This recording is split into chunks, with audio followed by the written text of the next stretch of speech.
Salut tout le monde, très urgent. Aujourd'hui, mercredi 22 janvier 2025. Le général Salifou Modi, ministre de la Défense du Niger, vient de faire des révélations choquantes sur le Bénin, la France et les apatrides. Vraiment, aujourd'hui, moi, j'ai eu les larmes aux yeux. Le général Salifou Modi a dit que le Bénin détient toujours des véhicules militaires. Le Bénin refuse de livrer les véhicules militaires appartenant à l'armée du Niger. C'est ce même Bénin qui sort sur les réseaux. Ah, le président Benoît Patrice alors dit oui. Non, moi je n'ai rien contre le Bénin. Mais pourquoi vous faites? Après, je vais lire ça. La deuxième nouvelle, on vient d'apprendre tout de suite que le groupe Orano, qui travaille dans les mines de l'uranium, vient de porter plainte contre l'État du Niger. Voilà les deux nouvelles d'aujourd'hui. Allons-y avec la première nouvelle. Le général Salifou Modi vient de dire ceci. Nous avons une centaine de véhicules, dont des blindés, bloqués au Bénin sans en connaître la raison. Nous avons également des aéronefs immobilisés dans d'autres pays occidentaux. Vous avez entendu ça? Quand il y a eu coup d'État, ils ont bloqué tous les... Il y avait les commandes d'armement qui venaient là. Ils ont tout bloqué. Quand il y a eu coup d'État. Jusqu'à présent, ils n'ont pas livré. Les Bénin refusent de livrer des véhicules blindés de l'armée du Niger. C'est ce même Bénin. Ce n'est pas la première fois que j'ai entendu ça. Mais, ça veut dire que c'est la vérité parce que le Bénin n'a jamais démenti ça. Je pense que le ministre de l'Intérieur, Toumba, général Toumba aussi, a l'habitude de dire ça, si je ne me trompe pas. Yeah. Donc, voilà le général Salifou Modi. Les Maliens connaissent ça. Hein. Les Maliens aiment trop ce monsieur-là. C'est un patriote. Il a révélé ça. Hein, que le Bénin, là, le Bénin garde toujours les blindés appartenant à l'armée du Niger. Et c'est ce même pays qui dit, oh non. Vous voyez pourquoi les raisons qui nous poussent à quitter la CEDEAO. C'est un pays de la CEDEAO comme ça qui fait ça, à l'AES. Et vous voulez qu'on rentre dans la CEDEAO. Je vois maintenant la colère et la détermination des autorités du Niger. Parce qu'il y a des choses qui sont inexplicables. Donc, il y a aussi des aéronefs appartenant à l'armée du Niger qui sont bloqués dans des pays occidentaux. J'en suis sûr que c'est la France qui a dit à certains pays occidentaux de bloquer ça. Donc, il est difficile qu'il y ait la paix, qu'il y ait la réconciliation entre nous. Donc, allons-y avec la seconde nouvelle. Donc, maintenant, nous allons essayer de... Il a aussi fait des révélations sur la France. Il a écrit ici, le ministre de la Défense, général Sadio Kamara, a accusé la France et le Bénin, voilà, de semer les désordres au Niger. Avant les événements du 26 juillet 2023, notre pays, le Niger, était en insécurité tout simplement parce que nous ne maîtrisions pas la situation sécuritaire. Nous étions sous tutelle. Nous étions sous tutelle, a déclaré le général Salifou Modi. Avant le coup d'État, il y avait tellement d'insécurité. C'est la France qui formait les gens. C'est la France qui gérait tout. Donc, les gens mouraient hein, et puis on cachait ça. On disait que ça va, que tout va bien. Il va déclarer ça aussi. Donc, il dit aussi, d'après le général Salifou Modi, un système a été mis en place. Ce même système empêchait les forces de sécurité du Niger de travailler efficacement. Nous faisions partie d'un système, d'un schéma au niveau national. Nos structures de sécurité étaient désorganisées.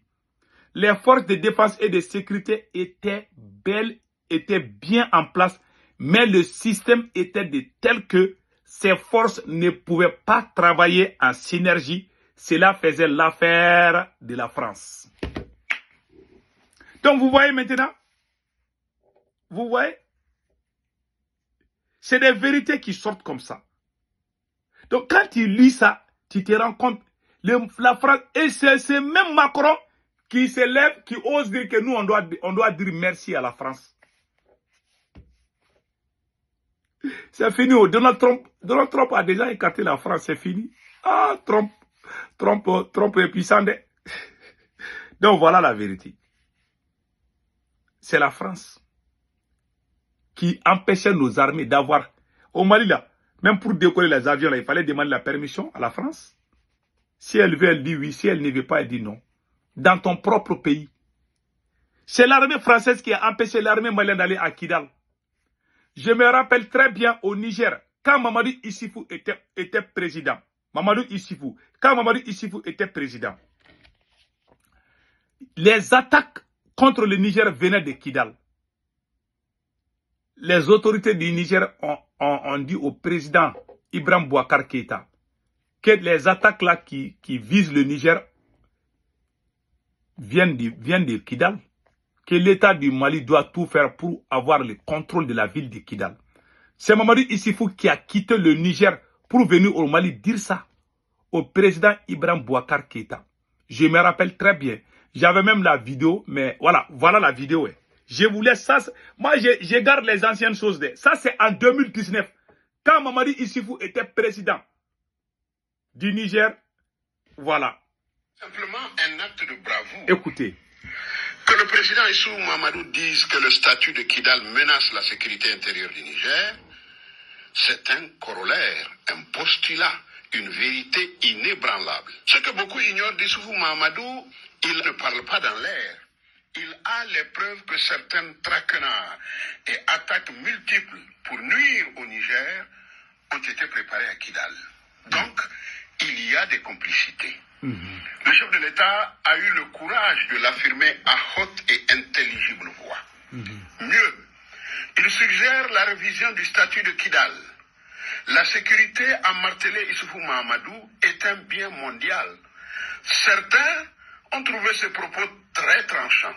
Eh bien, c'est une qualité qu'il faut reconnaître à l'enfant de Tandaji. Ce qui intrigue le président Issoufou, c'est qu'il y a des mouvements signataires des accords de paix d'Alger qui ont une position ambiguë.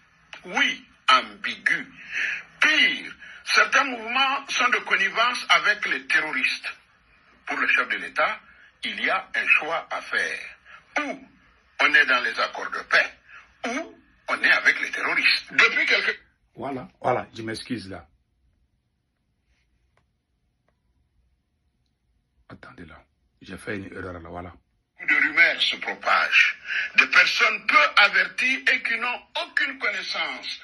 Voilà.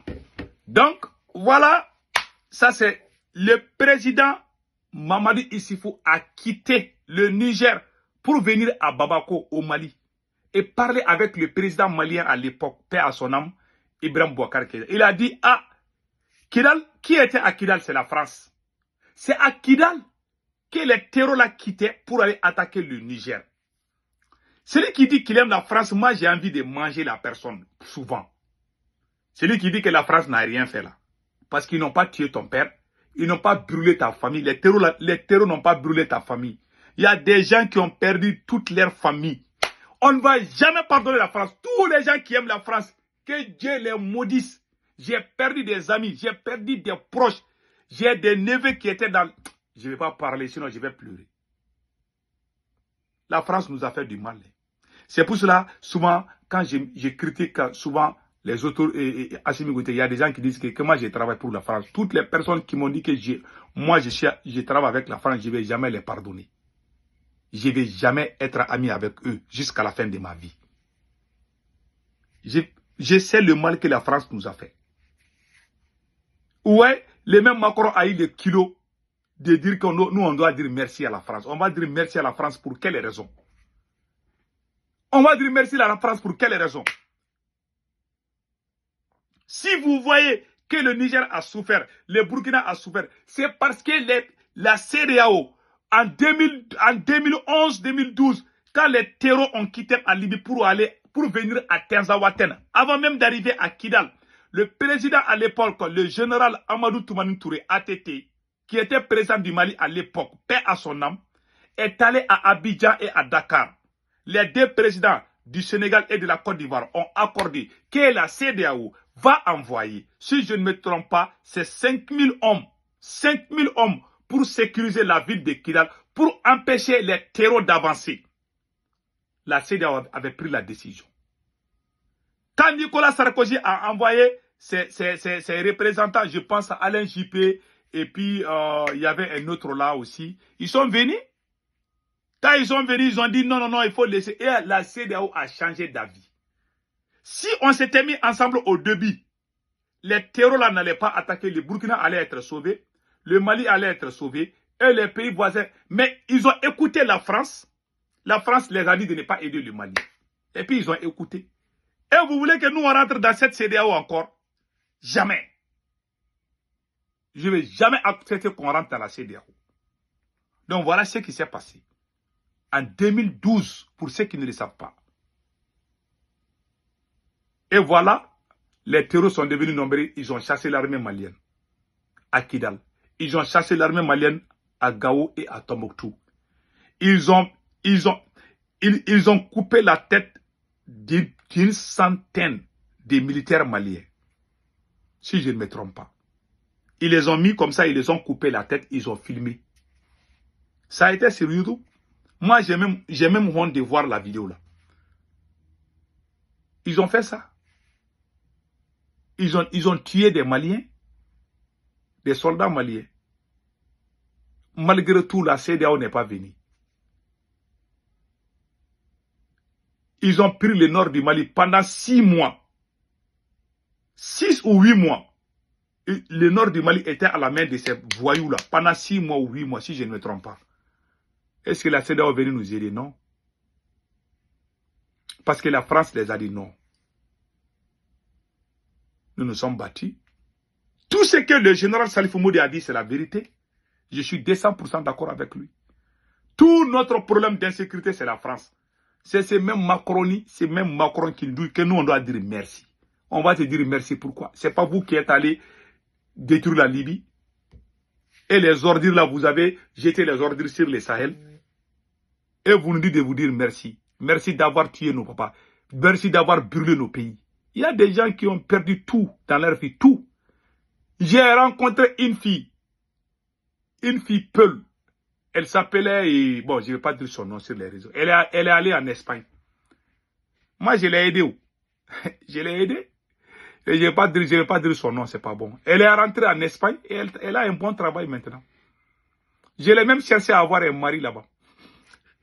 C'est un secret que je vous dis ça. Moi, j'ai aidé les gens. J'aide les gens en cachette. Bon, il ne faut pas venir me demander. Moi, je n'ai plus d'argent. Donc voilà.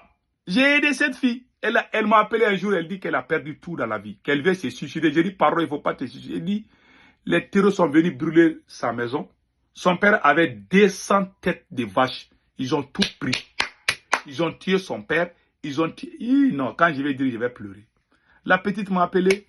Grand frère, j'ai tout perdu dans la vie. Je ne la connaissais pas. Hein. C'était pas... Moi, je suis marié. Je ne fais pas des choses comme ça. Si je le fais, je ne vais jamais dire ça sur les réseaux. Je l'ai aidée. C'est une fille très jolie. Hein. Je l'ai aidée. Je vois qu'elle est jolie là. Je ne veux pas qu'elle se prostitue. Je l'ai aidée. Elle est allée en Espagne. Elle a trouvé un bon mari. Elle a même des enfants maintenant. Tout est bon. Tout est rose maintenant. C'est comme ça la vie. Je l'ai aidée. Je l'appelle tout le temps. Quand elle a quitté, elle est allée en Algérie. De l'Algérie, elle est allée en Libye. Elle a pris le bateau, elle est allée en Espagne. Tout, on s'est parlé. On est devenus des bons amis. Dans la vie, c'est comme ça. Moi, j'ai des expériences. Je connais des gens qui ont souffert. Je suis en contact avec des gens qui ont perdu l'herbe. Je vous dis là, en 2013, de 2013 à 2014 là, moi, je n'ai pas économisé. Je vous dis, il y a des choses que je ne vais pas dire sur les réseaux sociaux. Voilà. En ce moment, j'ai gagné bien ma vie. Je n'ai pas économisé. Non. J'étais ici, je travaille seulement. Il y a des gens, il y a même un petit qui est parti en Mauritanie là. Bon, je ne vais pas tout dire. En tout cas, je suis d'accord avec le général Salifou Moudi. Vraiment, que Dieu bénisse l'AES. Soyons humbles entre nous. Soyons solidaires entre nous. Mais disons aussi la vérité. Parce que les mensonges n'ont jamais construit une nation. Maintenant, on va partir avec ce qui a dit. Il y a une société, on vient d'apprendre ça tout de suite, qu'en France, à Paris, hier mardi 21 janvier 2025, le groupe industriel français Orano a engagé un nouvel arbitrage contre les autorités du Niger auprès du Centre international pour le règlement des différends relatifs aux investissements dans le cadre de la prise de contrôle de sa filiale d'exploitation d'uranium au Niger. La société des mines de l'air, Somaïr, c'est ce qu'a déclaré le service de presse Source Iboussi. Voilà ce qu'on vient d'apprendre. Il porte plainte contre l'État du Niger, mais ça ne ranule pas. Dieu est avec l'AS. Que Dieu bénisse le général Salifou Modi. Le général qui est venu au Mali. Franchement, j'aime trop Salifou Modi. Ce général-là, il a tout dit aujourd'hui. Hein. Il a tout dit. J'ai trop aimé ce monsieur-là. Vraiment. C'est lui qui est parti au Mali. Après, Bazoum l'a... Vous vous rappelez bien? Bazoum l'a envoyé parce que la France avait soupçonné. Voilà. Et le destin là, quand ton destin est dans quelque chose, même si tu dors là, ça va te suivre. Ce monsieur est un homme béni. C'est un homme de Dieu. C'est Dieu qui l'a envoyé. Voilà, c'est un envoyé de Dieu. Je l'adore trop, vraiment. Lui et Général Tchani, tous les militaires du Niger. Vraiment, je vous aime trop. Voilà. Passez excellent week-end. Ciao, ciao.